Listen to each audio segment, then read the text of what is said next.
तफसीलात शेयर कर रहे हैं अपने नाज़रीन के साथ। इस अहम खबर से मुतालिक आपको बताएं कि पाकिस्तान में रमज़ानुल मुबारक का आगाज़ कब होगा। इस हवाले से रिवायत हलाल रिसर्च काउंसिल के सेक्रेटरी जनरल खालिद एजाज मुफ्ती का ये कहना है कि 22 मार्च की शाम हलाल की रिवायत का इम्कान इंतहाई कम है। नया चांद 21 मार्च पाकिस्तानी वक्त के मुताबिक रात 10:23 पर पैदा होगा।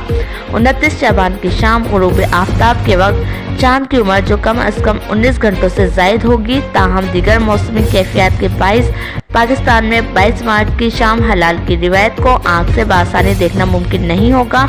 इस तरह पाकिस्तान में यकम रमज़ानुल मुबारक 23 मार्च को होने का इम्कान इंतहाई कम है।